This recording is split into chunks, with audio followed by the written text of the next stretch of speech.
solos, not necessarily written out things. A solo by Lucas St. Germain there. Trumpets are Randy LaFleche and Michaela Serrano.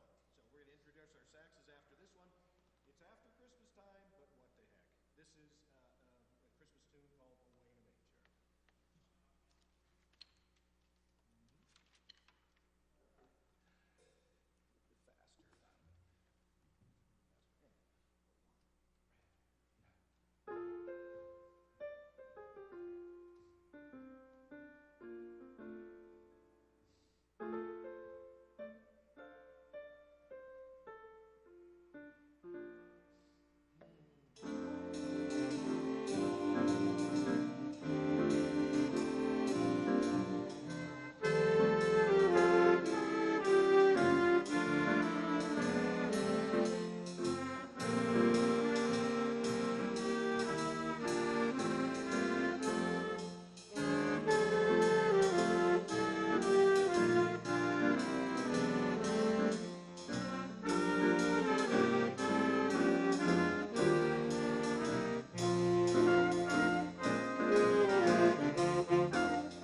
Good evening. Welcome to the Southbridge School Committee meeting, Tuesday, January 10th, 2012. Please rise for pledge of allegiance. Allegiance to the flag of the United States of America, to the republic for which it stands, one nation, under God, indivisible, with liberty and justice for all. Agenda 2, public input. Is there anyone from the audience that wishes to address the school committee? If so, come forward. Please state your name and address for the record. On. There might be a switch there. There's a switch. Can we have somebody check the switch on that mic?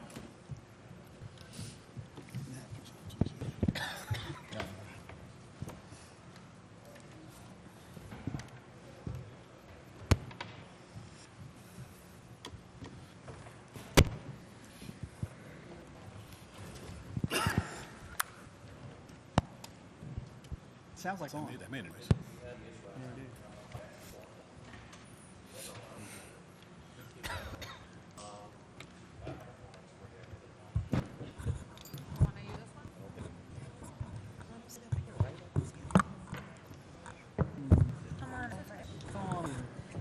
There you go. Sorry about the technical difficulties. Okay. Well, welcome up here. Thank Now you can see how it's this. I'm all sorts of official. My name is Erin Quinney. I live at 8 Crescent Street.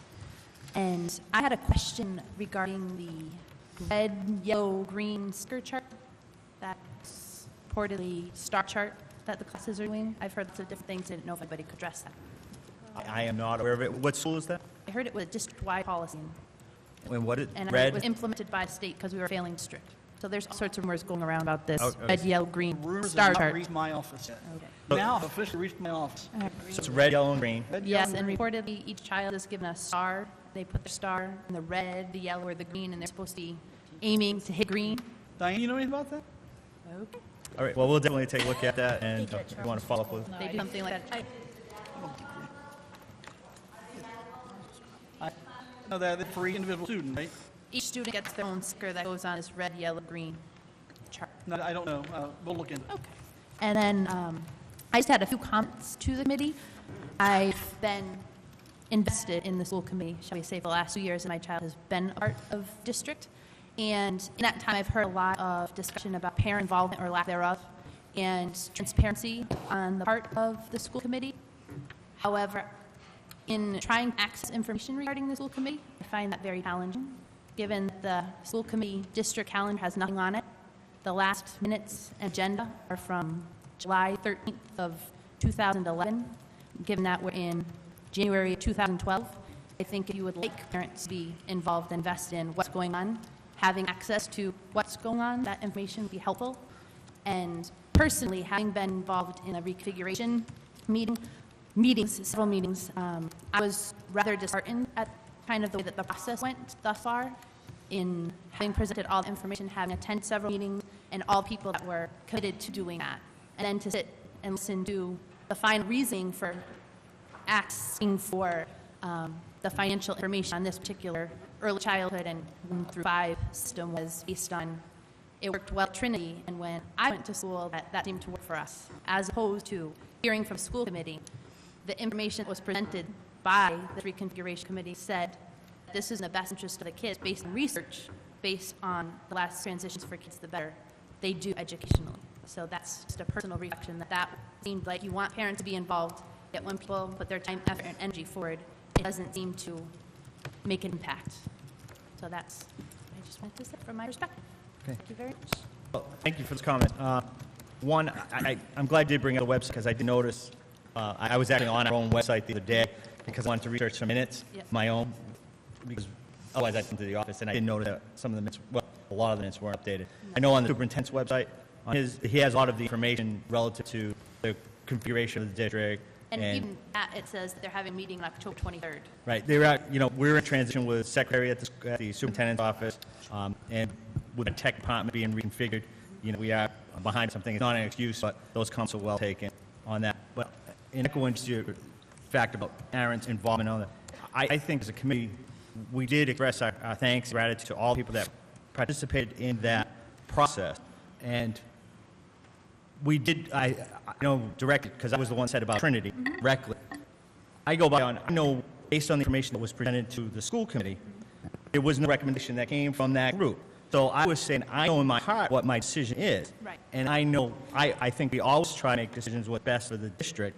And that was just from my personal experience Right. of what I understood K-1 or K through 5 or 1 through 6 is my personal opinion, not based, certainly not to disregard what was done by the parent group. And I would say the charge to the group was not to make a specific recommendation, but to present the research that was Right. out there and available. Right. And the consistent message of the research was the less transitions kids go, Right. the better that they do. Yeah. But as a parent, having spent hours researching things, and just to have not that, I mean, I appreciate you saying thank you, but that information that was presented was not, didn't appear to be, from an outside observer, an integral part of decision-making process, that it was more based on what people felt in their hearts, what they were passionate about, what they thought might work, as opposed to we had these people dedicate their time. This is research that was up there. This is the hard research. Granted, it's not one specific thing, but based on that, this is how we're making our decision moving forward. To hear that as a person having invested my time and effort, that would have meant to me that my time,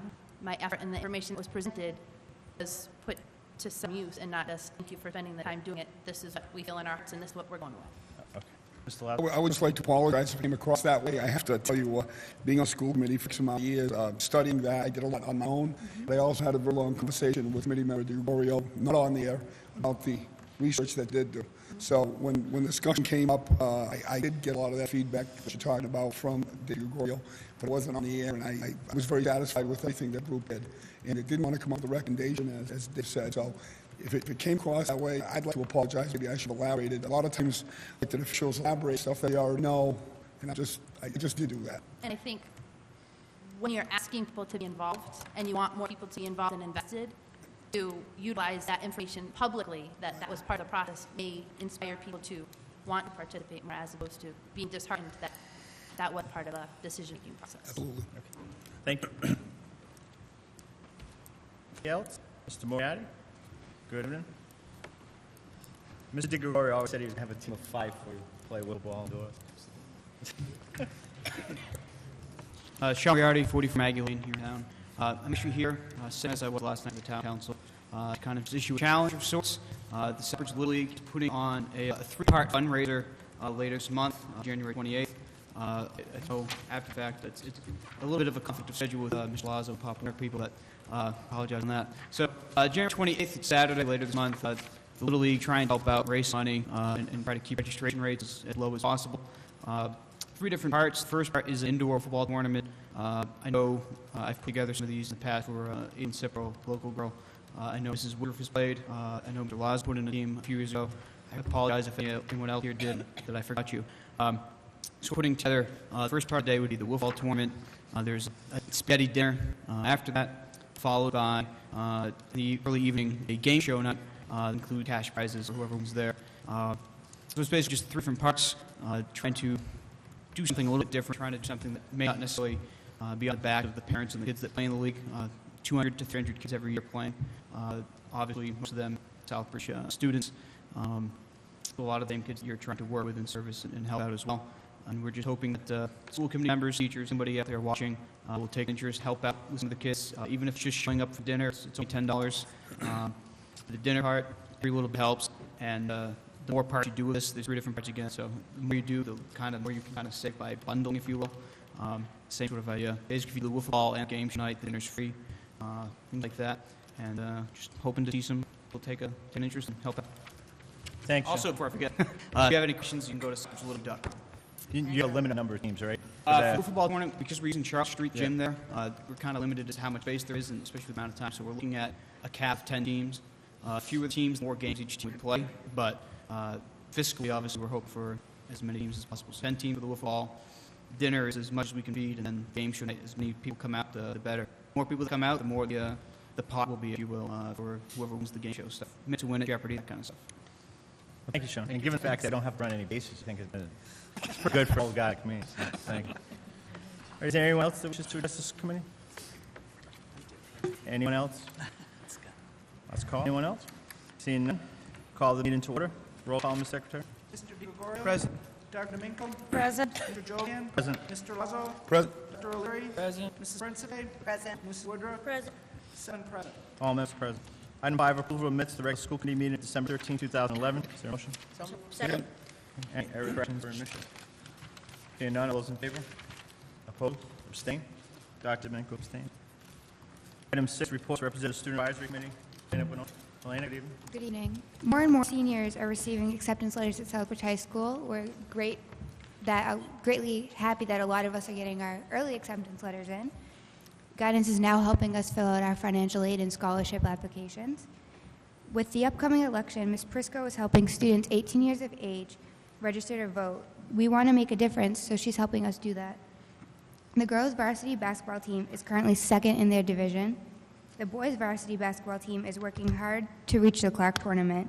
Winter track is full of first-place event holders.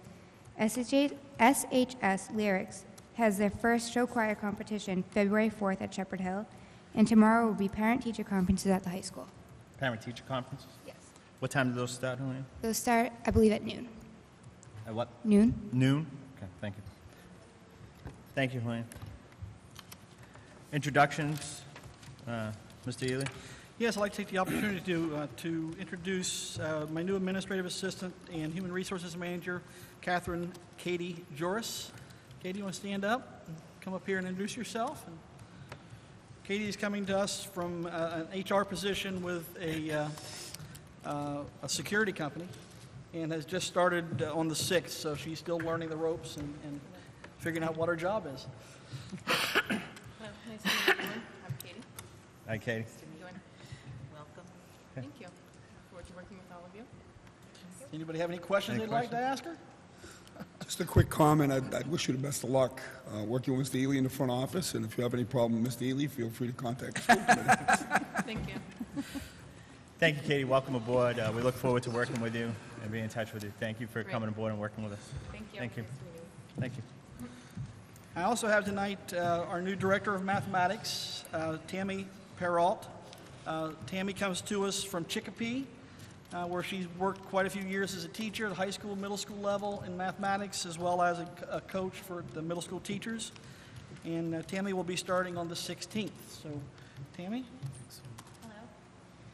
Hi, Tammy. Hi, how are you? Good. Good. Well, Thank you for having me. welcome to Southbridge. I think we look forward to working with you, especially I think coming aboard, we're in the midst of looking at our math curriculum. Yes. So it'd be nice to get your input as to what you see in our district.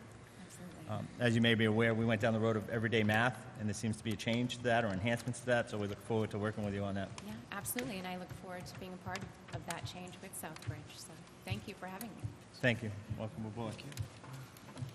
Thank you, Thank you. Tammy. We did have a presentation that was scheduled originally tonight for the comprehensive high school data presentation. However, I asked Mr. Ely to postpone this to another meeting as Mr. Bishop is on a conference for the high school down in Florida, on a governmental conference that he got sent out on.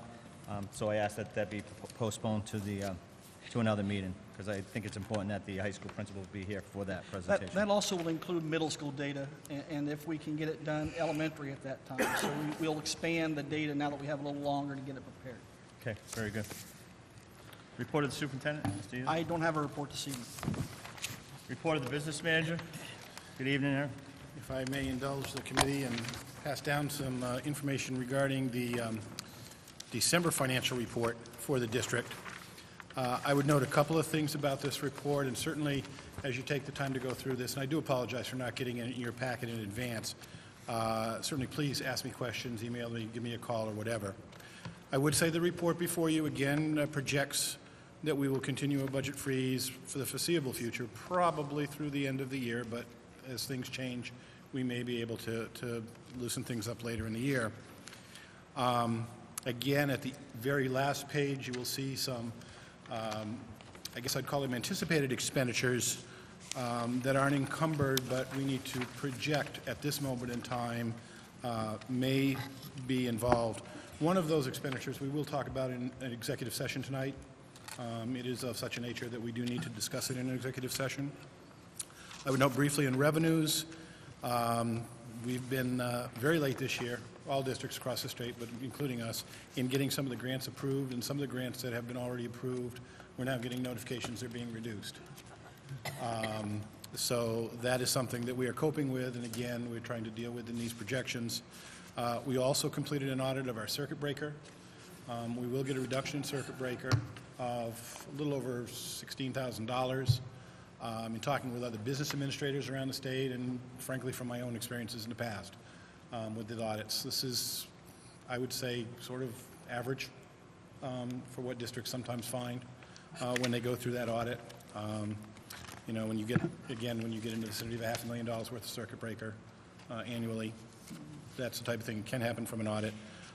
One of the things we will do this spring, in talking and working with the special ed folks, it's been a while since they've gone to training, and as I thought about it, it's been a while since I've gone to the circuit breaker training. So this spring, we will make special attention that both some special ed folks and at least myself in the business office will attend and update ourselves on the circuit breaker filing.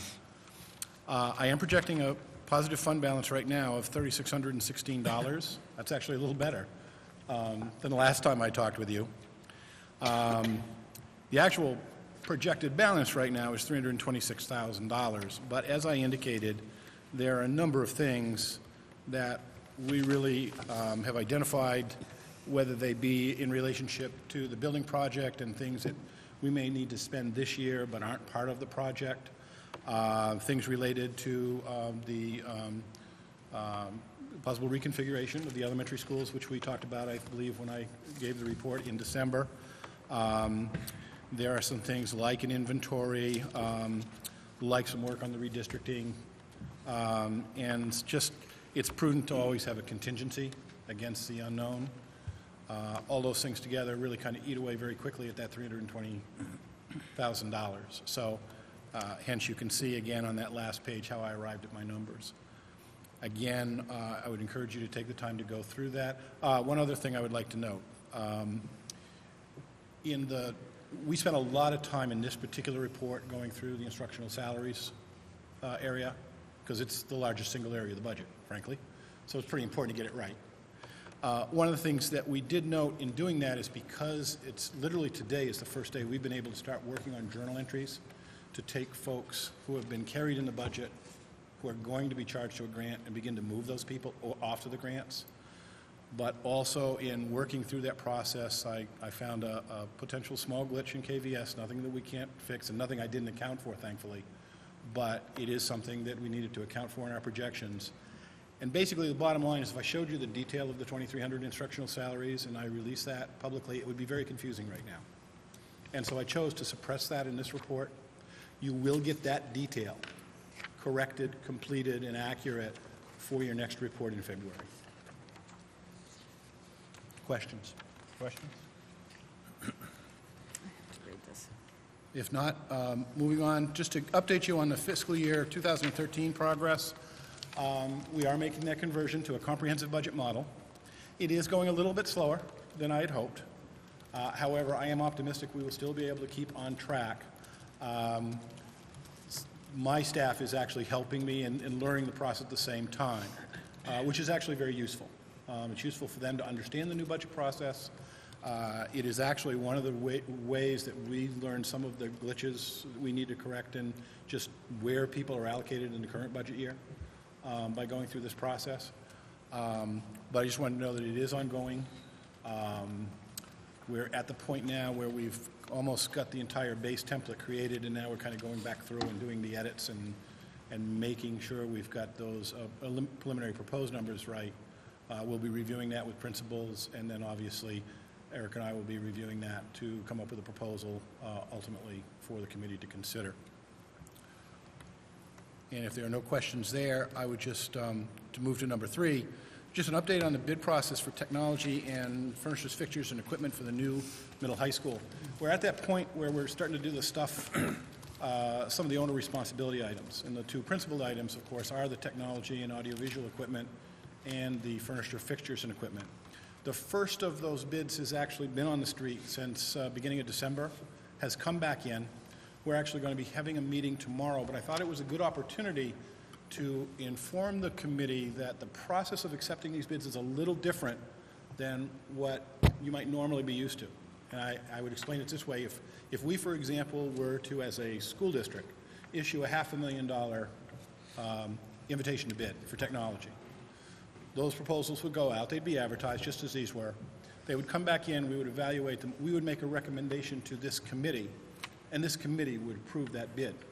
Because this is part of the building project, it really falls under the purview of the school building committee as really a subset to do the initial approval of those bids, and then they in turn will make a recommendation to the town council, who would ultimately accept these bids. So it's a little different process than perhaps you're used to, but it is the nature of the fact that it's part of the project budget as opposed to the operating budget.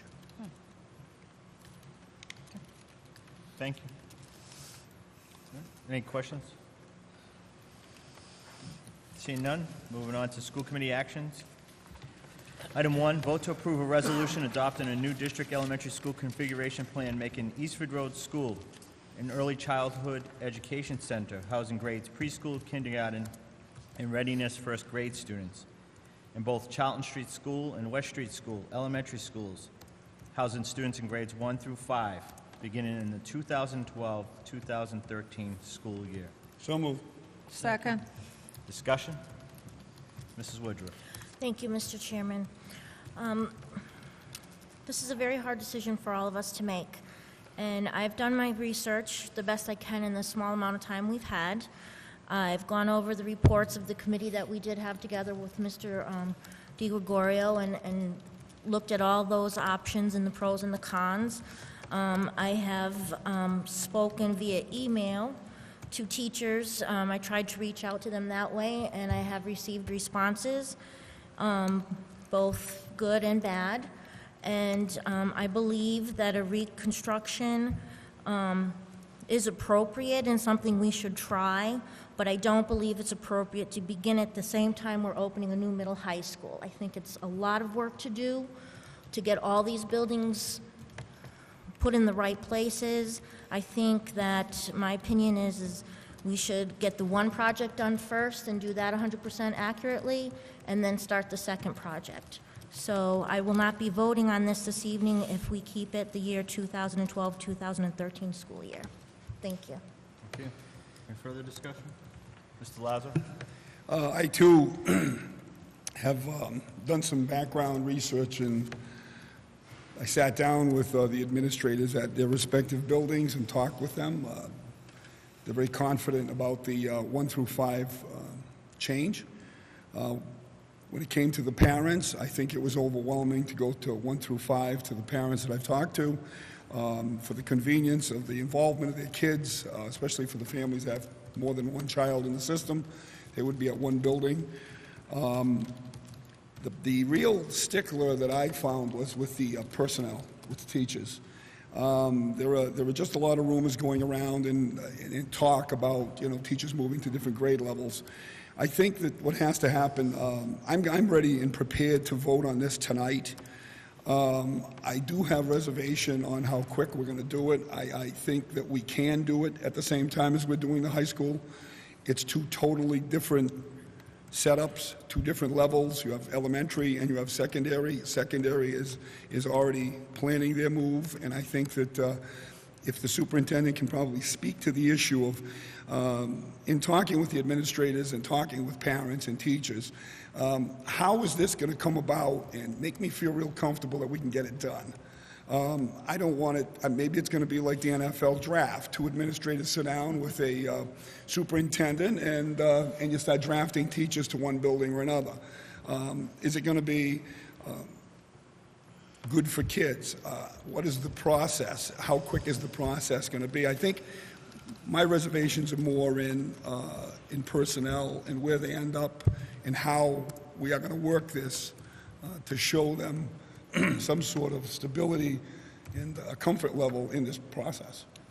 Well, I can respond to some of that. I have been talking for over a year to Dave Williams about the potential for this kind of a move, regardless of what the configuration would end up being. Since we've kind of resolved it into one possibility here, He and I have come to, and he's worked with his leadership team, and I've worked with some folks here, to look at a way to do this and allow teachers the option of selecting the building they want to teach in or the grade that they want to teach in, but not the building.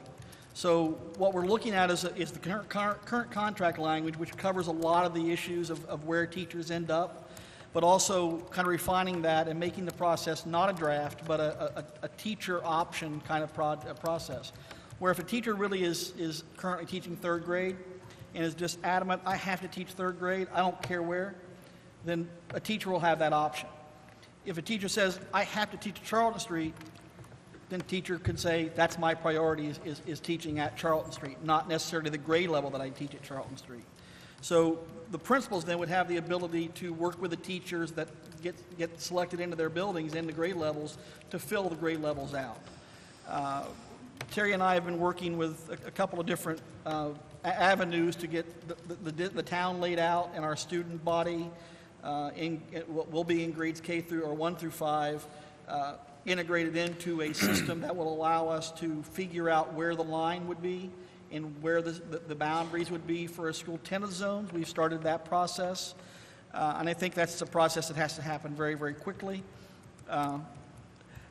I think we also will then be telling our principals that they'll need to form committees within their schools to make that transition for kids and for parents and for staff as seamless as possible. Our time frame for this, it's hard to put a definite time frame to do everything. Well, step by step, we kind of have an idea of what the process is. We have an agreement in principle with the SEA to make sure that staff members are given some options and given some freedom to decide where they want to go, and it's not a free-for-all. And we also have a process in place now, I think, or we're getting there, to where we'll be able to know exactly where all the students are and where the line will need to be to set the attendance zone, and then start working on our busing routes and those kind of things, because that bus bid probably needs to go out in March or April, no later than that, for the new building at the very least. But also, if we do this at the same time, we'd like to put the bus bid out at the same time. So, and then there's the logistics of moving materials and supplies and classrooms from one building to another, because a fifth grade classroom at West Street School currently, there's 9 of those classrooms. There won't be 9 fifth grades, so some classroom furniture will need to be moved over to Charlton Street, which is more appropriate for the size of students for the fifth grade that'll be there. So there will be some swapping back and forth. A bus or a truck may have to load a desk or a classroom or furniture from one building and move it to another as they take what's in that room now and move it back to the other building, and just swapping furniture back and forth.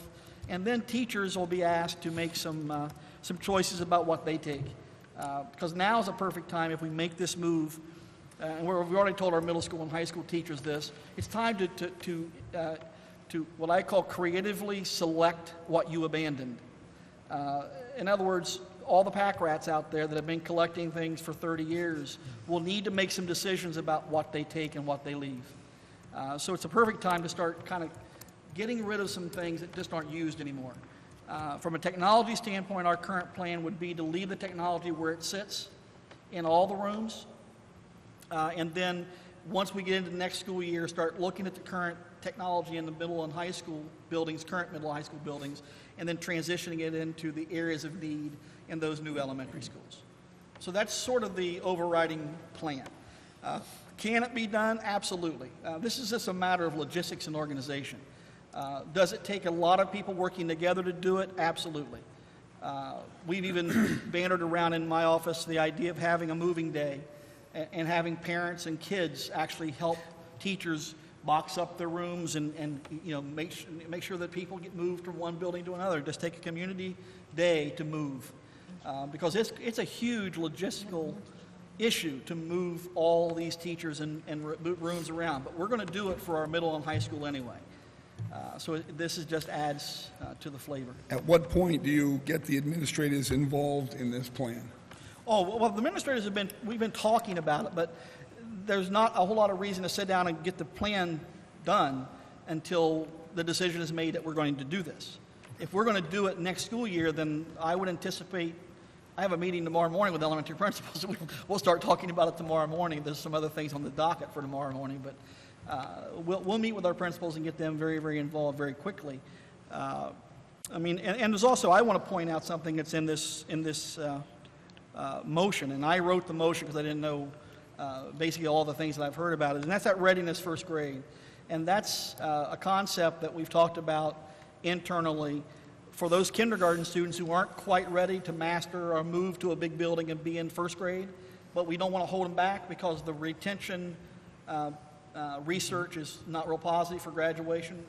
Right now, the research shows if you are retained once in your K-12 career, you will have a 50% chance of graduating. If you're retained twice, your graduation prospects go under 2%.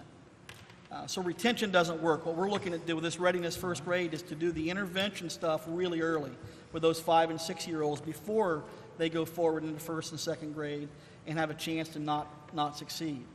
We want to make sure that we have some classes there that are kind of transitional between kindergarten and first grade. And then at the end of that readiness first grade year, the students would go either to first grade or second grade, depending on their progress in that year. Well, I will be voting in favor of this tonight. Thank you. Mrs. Principal. Thank you, Mr. Chairman. I very much agree with this reconfiguration, the pre-KK and the 1 through 5. However, I don't feel that I'm convinced that we can do this in the fall of 2012.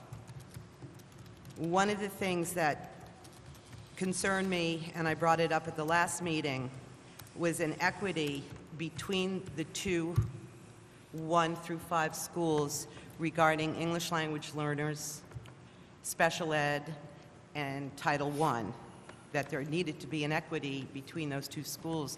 And one response that we received that night was perhaps these students, Title I and special ed and ELL, would all be in one school. Honestly, Mr. Principal, I don't recall it. I'm just saying I don't recall that coming up. You heard it? And that really concerns me. Let me address that. I don't know where that came from, but I apologize if that was the information that you got, because the fact is, if we only have enough students to support one pass classroom, that's a classroom for autism students that are in grades 1 through 5. We only have enough students to house one pass classroom for grades 1 through 3, and another one for grades 3, 4, 5, and they may, or 4, 5. They may be in two different buildings, but we wouldn't duplicate a program if we don't have enough kids to support it. So the self-contained like that, which is unique, might be. We feel like, and I've had a meeting with Dr. Cooper about the future of the ELL program and where we want to go. And quite frankly, the ELL program and the special ed program are very similar in that we're using an integrated services model. We're teaching these students within the regular classroom, and we're providing services where they're needed. So I don't anticipate that being an issue. We would provide services for whatever school the students would be in, special ed or ELL. The concern that I have is the equity in terms of the racial balance and the poverty balance within these schools. We have a 74% poverty rate or free and reduced lunch rate in our schools. So let's face it, 3 out of 4 kids are on free or reduced lunch in this district. So I think the equity part of that's going to be fairly easy to handle. The other issue of the racial balance is, in talking to people around town, is that it's much less of an issue now than it was 20 years ago. But as we have talked to our software companies and talked about geocoding our kids over an overlay of a map of town and finding out where they are and merging these databases, it will allow us to move the line. And on either side of that line, then, will pop up the demographics of the school. So as we move that line electronically, the school could go from 450 kids to 460 kids. The racial balance could go from 35% white, 45% Latino to 40%, 40%. We can do a lot of things with that electronic line that would allow us to balance those schools from an equity standpoint. The special ed issue is an issue, and so is the ELL, but the reality is our job is to figure out a way to provide the services in the least restrictive environment for all kids. And we're going to do that. That's our commitment, and that's, I think, our legal and moral responsibility and ethical responsibility to make sure that that happens. Is there a firm plan on how to do that?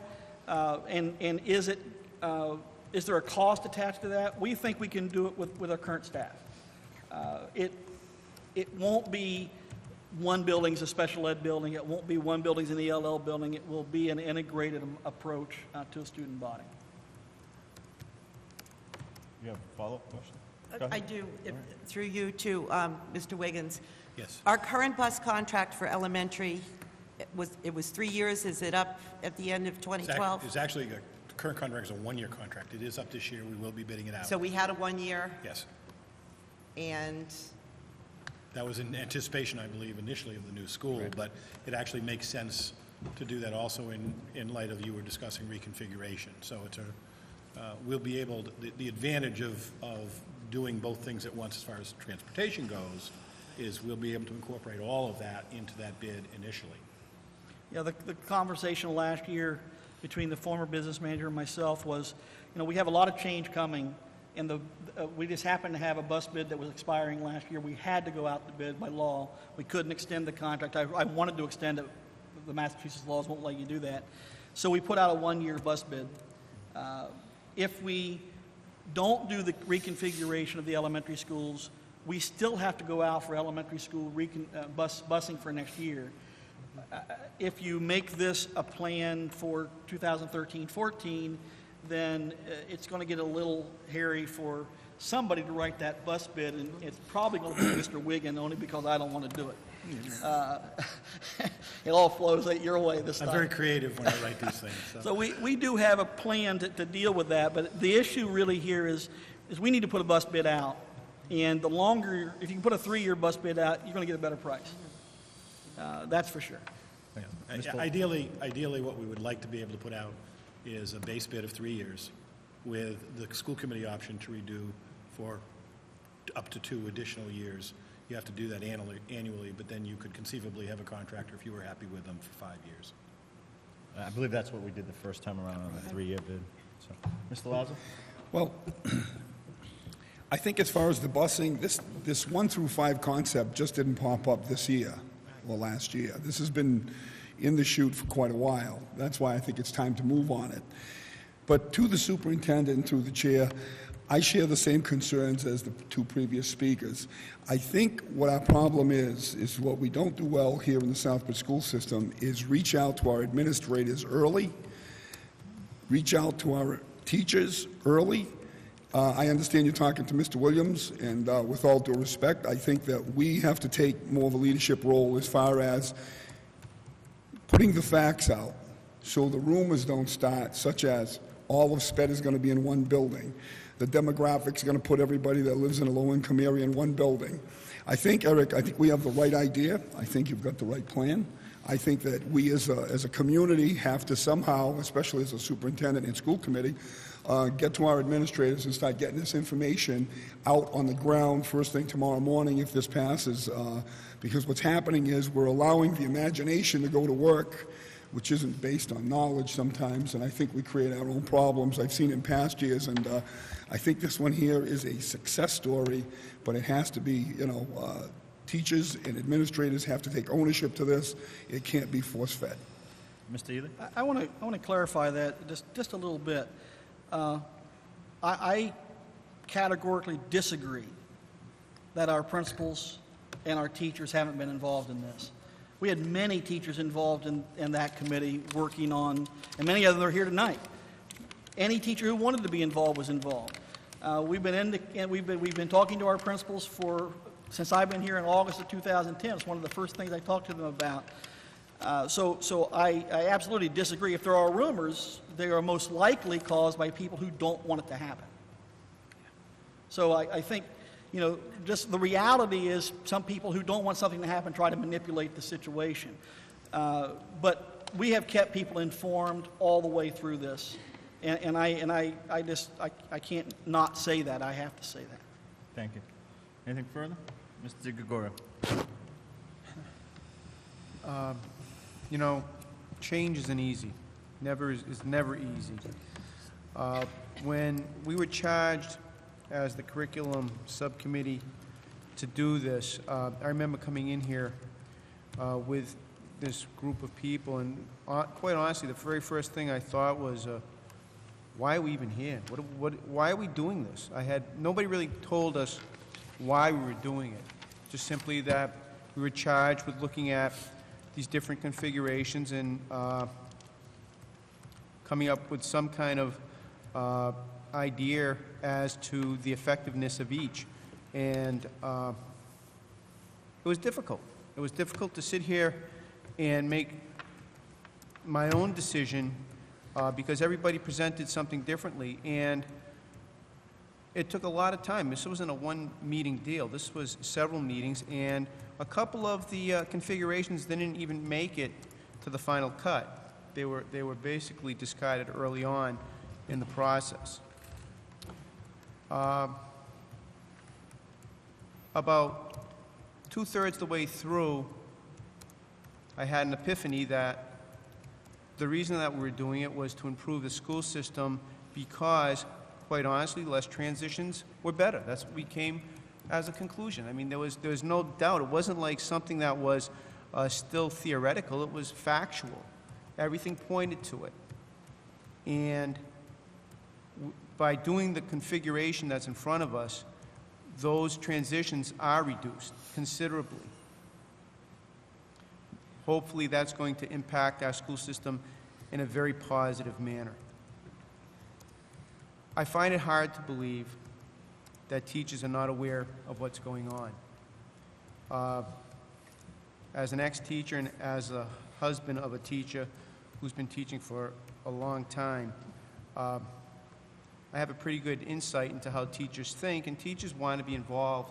Even if it's not coming down here and sitting around, they want to know what's going on. They want to know that's their job. They want to know where they're going to be next year, who they're going to have as charges, and if what we're doing is going to affect them positively. They don't want to have 35, 40 kids in a class. They don't want to be overwhelmed. They want to be able to teach the way teaching is supposed to be. Having said all that, I don't know if 2012, 2013 is the best optimum time to put this into place. Quite honestly, I'm not the logistical individual who'd be involved in doing this. Would I like to see a timeline? Sure, I would. I'd like to see from start to finish, what we have so far as when we think this is going to be done, this is going to be done, and this is going to be done. The last time we met, I spoke to the business manager and asked if this was going to be something that was cost prohibitive, and was told it will not be cost prohibitive. And quite frankly, I put a lot of faith in what he told me. I don't know, because I am not a staff person involved in the school community, how many meetings took place with the teachers, how many, so far as the administrators in each building sitting down with their teachers. I don't know if that took place. I don't know if teachers were told what to expect if this goes through. Or even the educational ramifications if it doesn't go through. Because, let's face it, we were underperforming. We're coming out the other end right now, and if this is going to put us into a better situation than it was before, the sooner the better, as far as I'm concerned, that it's put into place. But, and this is a big but, if we're going to do it, let's do it right.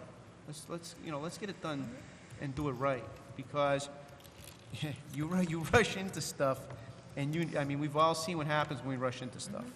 But on the other hand, let's not put it on the back burner and say, well, we'll get to this in 6 months when, when the smoke clears, because we know what happens in those situations as well. Thank you. That's all I Mr. have to Lazo say. first, and then Mrs. Woodruff. I agree with the previous speakers, and take no offense, Mr. Superintendent, as far as, what I'm saying. I think this is going to be in the best interest of the kids and the parents. No disagreement on that. My compassion for our employees, because we went through the big MCAS push, left no child behind, big changes. We rattled our teachers the swords, and they all went to work. Race to the top. Let's change it again. Periodically, we change our curriculum. We get right back in those elementary schools and rattle the sabers again for more change. We have teachers that are really putting in a lot of time, and they're doing a lot of changes while they're doing their job. And the only thing that I'm trying to say is, and this is the fly in the ointment for me, is I want to make sure that our system from the top down lets our employees know as soon as possible that what we expect of them and what they expect of us wouldn't be a bad thing either, so we can get this transition. I think it's more about when you go to work every day knowing that your job is there and it's secure, and what your duties are consistent. It makes it a comfortable working environment. I think this is where my concerns are. It's not that we can't do this. If this school committee puts its mind to something, with this staff that we have, we can get the job done. And as far as, is this the right time? Mr. DeGlorio, I don't know if it's the right time. But I know that if we put our mind to it, we can make it the right time. We can make this a positive thing. Underperforming, let's put this system through the paddles, so to speak, and shock it back to life with a new building, a new reconfiguration, stability for parents and kids to stay in buildings longer. This is a positive road, and I'm really excited about it, and I hope that on the way we just don't damage some relations with some great employees. That's all I'm saying. Mrs. Woodruff? Thank you, Mr. Chairman. Again, I mean, we all agree that this is something that needs to happen in our district. And we all agree we want it done 100% accurate. We don't have many months left before the new September year comes. And I'm hearing way too many what ifs and not enough, I know it's going to be right, I know we're going to have this set, and it's going to be done. I think we should not rush something like this, and waiting to the next school year is going to be more helpful than harmful at this point. And I really, really hope that as a school committee we look at that and say, yes, we're going to do this change, but yes, we need more time to make it 100% accurate and work correctly for everyone. To have people move in the month of July, because school ends near the end of June, school starts at the end of August. That is not enough time in my eyes for the buildings and for the teachers. People are vacationing, you know what I mean? So to me, it's just, I think we really need to hold off and get it done absolutely correctly with no ifs or I don't knows. And we should really hold off until the 2013-2014 year for this big, wonderful move that we're going to make for this district. Thank you, Mrs. Woodruff. If you just hold off for 1 second, if you don't mind. No, go ahead. Does anybody have a question? Do you have a question? Come on up, though. No, they can. You're going to have to go to that microphone, though, over here.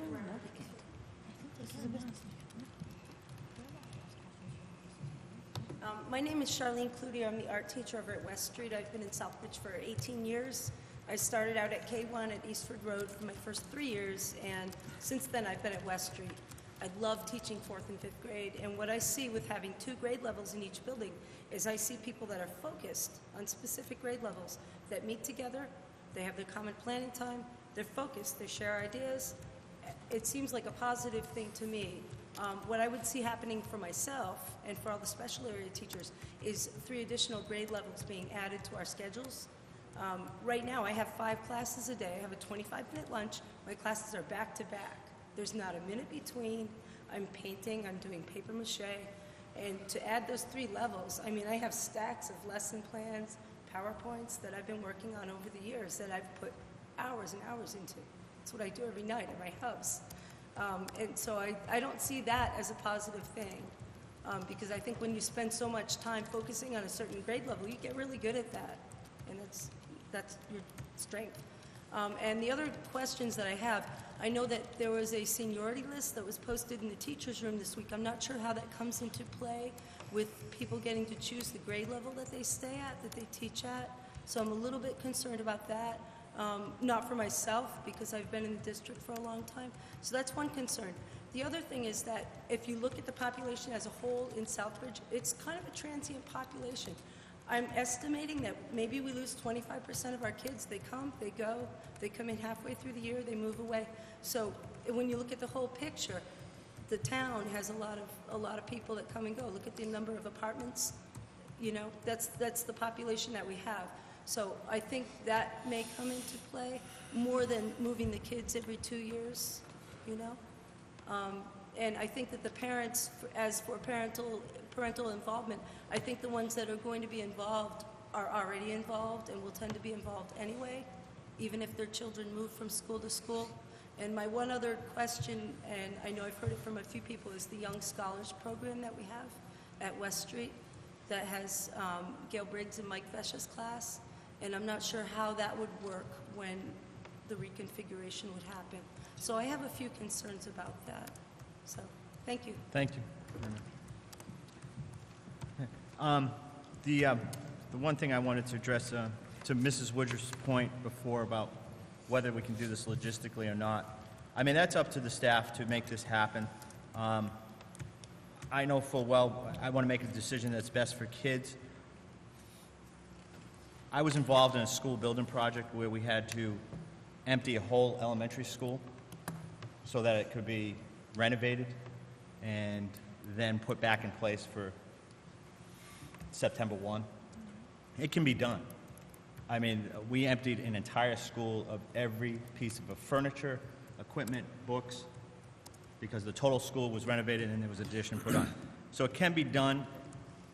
I think our administration, in order for them to give us a timeline of when things are going to be done, needs a decision by this school committee to say, yes, this is our decision, make it happen, come up with a timeline.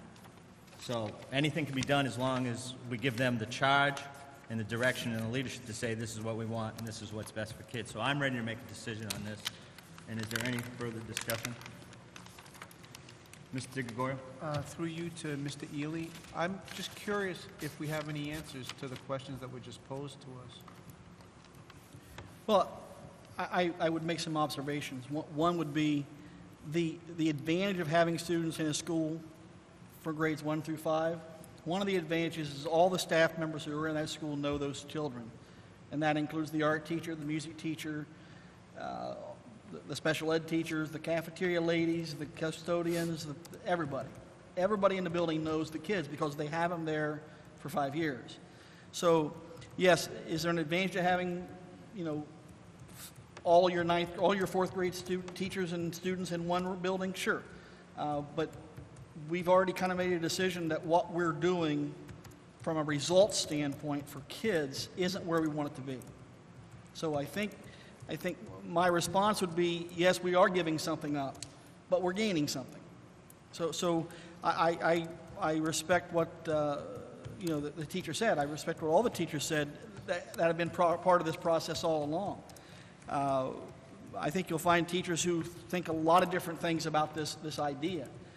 Some positive, some not so positive. But can we do it? Absolutely. It is a logistical exercise, for want of a better term. It does take a cooperative effort of a lot of people to get it done and get it done right. If you choose to do it in the 2012-2013 school year, the reason that it's in the resolution as 2012-2013 is because I needed to have you have the conversation that you're having. There needed to be a time frame to make the decision. If you want to make it 2013, 2014, it makes my life a little bit easier and my job a little bit easier, but I'm not here to do an easy job. So I can live with it either way. I think my gut instinct is you make the change all at once, you get a new bus bid, you get everything done, and it'll be hectic from now till next August, I know that. But yes, we can do it. Jack, I have a follow-up question. Go ahead, Mr. Tagore. Are we going to be any more prepared if we wait to 2013 versus 2012? Or at 2012, are we going to be as prepared as we would be in 2013? Well, one of the concerns I heard just briefly there was that, you know, people are going to be gone in July and August. They're going to be gone in July and August this year. They're going to be gone in July and August next year. I got a staff that I have to work with to make sure we can figure out how they get what they need to get done before they leave, and then we need to do what we have to do while they're gone. And then when they come back, it'll be ready to go. It takes planning. This is not, honestly, and I don't want to make anybody sound too smart or too stupid. It's not rocket science. It is really just logistics. It's like building a house. What do you have to do first? You have to have a plan. And then from there, you just build. And what we have to do is sit down as a group and figure out what are the things we need to consider and what do we need to get done and how do we get it done in the time frame that we have. Do we have a year and a half or do we have a half a year? You know, one way or the other, as Mr. Jovin said, I think you don't hire us to tell you when you want us to do it. You tell us when you want us to do it, and it's our job to get it done. Can you do it? I can do anything. Yeah. Can you do it for 2012 as effectively as you would for 2013? Honestly, I think it's going to be very hard work regardless of when we do it. So I firmly believe we can do it. I can do it with my team. I can't do anything myself. We work as a group. We can do it. As effectively, I think if we make a mistake, the mistake will be this year or next year because we're going to have a lot of minds thinking about what needs to be done. So there's a lot of work to be done, and doing it the correct way is critical because, you know, one of the things that people always ask me, you know, in the beginning of August, well, are you ready for school to start? I said, and my answer is the same year for the last 30 years has been the same. It doesn't make a difference if I'm ready. They're coming anyway. So we better be ready. And that's kind of the way I look at it. Yeah, go ahead, Mr. Tagore. And we have the funds to do this. Yes. So We have the funds to do it. Let me clarify that. Okay, there in the financial report you got tonight, there has been a contingency set aside to do some of the things we talked about in this fiscal year. There are some things that just are part of an FY13 budget that will be part of the budget proposal. But by and large, yes, as far as, for example, staffing, as the superintendent mentioned earlier, we believe we can configure this with existing staff. We do not believe there is a new staff impact here. Okay. Okay, All thank you. set. Anything further? Seeing none, roll call, Mr. Secretary.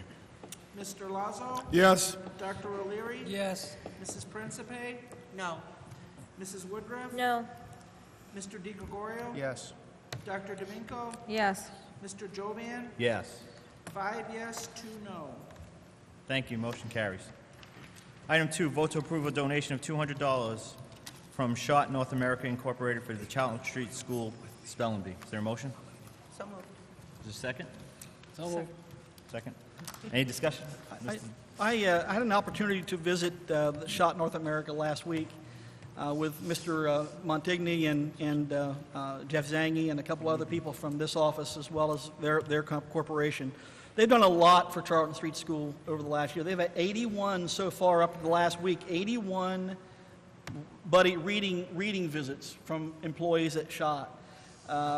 They have put together a PowerPoint presentation on their program and how it's expanding and all the things that they've done over the last, just since September, really. And I've invited them to come to the February school committee meeting, to present to you kind of an overview of what's happening in that partnership between Schott and Charlton Street School. And when we were there, they gave us this donation. And I thought they needed to be recognized for that. Thank you. Anything further? Okay. Roll call. Dr. O'Leary? Yes. Mrs. Principe? Yes. Mrs. Woodruff? Yes. Mr. DiGregorio? Yes. Dr. Domingo? Yes. Mr. Jovan? Yes. Mr. Lazo? Yes. 7 yes. Moving on to agenda number 12, unfinished business. Is there any unfinished business? Seeing none. New business. Next regular school committee meeting will be held on January 24th, 2012, council chambers. Anyone else have any new business? Mr. Lazo? Mr. Chairman, I'd just like to comment on something that I saw last night. It was the girls' basketball game. I know everybody, cheers on a lot of different sports and different venues that we have in the system.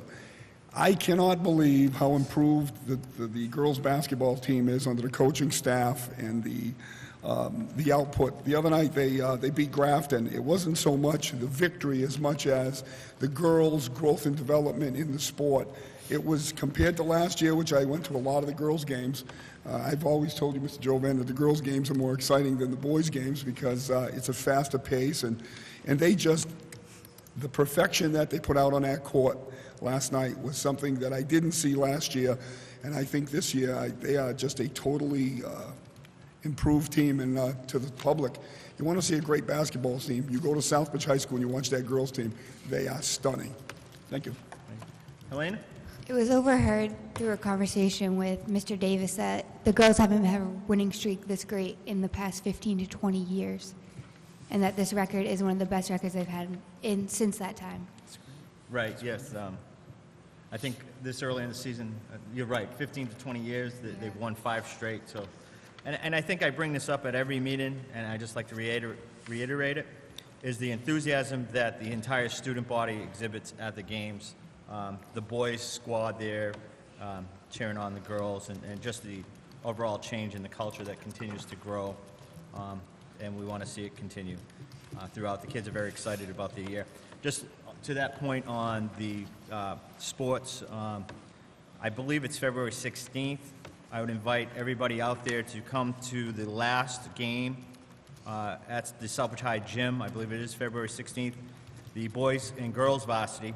It'll be a doubleheader. The varsity teams will be taking on David Prouty, and it'll be the last game in the Southbridge High School gym, pending any playoff games, but the last regular season game. And I know Mr. Bickerstaff, a former teacher in the system who's very involved in athletics, is trying to put together a program where he's inviting former student athletes to participate in that program. Mr. McHugh will be televising it. We'll have announcers at that game, televising the basketball game. So the last game of our season in that gym, and we hope to make it a memorable one. Any further new business? Oh, okay. Seeing none, school committee reports, curriculum, Mr. DiGregorio. Nothing to report and no committee scheduled at this time. Yeah. Policy subcommittee, Mrs. Woodruff? Yes, thank you, Mr. Chairman. Last meeting, we had discussed that MASC wanted concussion policy set. We did work on one, and I did have Mr. Ely send out to the Department of Ed that we have a policy, like an interim policy, and we're going to be working on that a little bit more. We have till the end of March to send in our exact policy for the concussions. So I will be setting a meeting up probably in February to tweak what we have now and have it as a permanent policy and sent to the state. When does it have to be to the state? March 30th, the end of March. Just so we can get the 3 readings in? Mm-hmm. Okay. Budget, facilities, transportation, Dr. Domingo? Mr. Chairman, no report tonight, but I would like to schedule the Budget, Facilities, Transportation Subcommittee for the end of the month. Okay. And I'll work that through the superintendent's office. Thank you. Collective bargaining, Ms. Palazzo? No report at this time, Mr. Chairman, but as chairman of the school building committee, I'd like to report that we have a tour, school tour, Saturday, January 21st at 10 o'clock. Excuse me, 9 o'clock. Let's change that. At 9 o'clock at the new facility. And I'd just like to add that today we had a construction meeting that we have every Tuesday, and while we're on a roll with the basketball team, part of the tradition, if anybody's been to the gym, the old medallion of the main court has been hanging in the rafters with the banners, and a lot of that is going to be moved over to the new high school as part of the history. And if anybody has not seen the Hall of Fame cabinets, they're also going to be, not the cabinets, but the memorabilia will be moved up. All school gifts will be reinstalled at the new facility. So if anybody wants to see an update, again, Saturday the 21st, 9 o'clock. Anybody's got a group that wants a tour privately, we can set it up. Give us a call. Thank you very much. Thank you. And just on that vein about the Hall of Fame, I'd invite anybody that's at the high school to tour the hallway where all those Hall of Fame memorabilia are kept. Coach Kumo, Frank Kumanellis has done a great job in bringing a lot of items to the district in that Hall of Fame cabinet, and it looks very spectacular, and thank him for that, and look forward to more. There's a lot of stuff going back 1964 and later, 1943. Mr. Chairman, we have a gentleman that wants to donate the 1958 crew and 57, 8, and 9, the streak. That was the third longest in the state. They're bringing in all their memorabilia. So if anybody has anything, bring it in, and we'll put it in the cases and display it. You can label it. It'll still belong to your family. But we're looking for leather helmets and old memorabilia. Thank you. Thank you. Item 15, executive session. Vote to go in executive session to 1, discuss strategy with respect to collective bargaining for union and non-union personnel. Litigation to the extent that open meeting may have a detrimental effect on the bargaining or litigation position of the governmental body pursuant to Chapter 30A, Section 21, Part. So moved. Roll call. Mrs. Principe? Yes. Mrs. Woodruff? Yes. Mr. DiGregorio? Yes. Dr. Domingo? Yes. Mr. Jovian? Yes. Mr. Lazo? Yes. Dr. O'Leary? Yes. 7 yes. The school committee will reconvene in open session for the purposes of adjournment only. Thank you and have a good evening.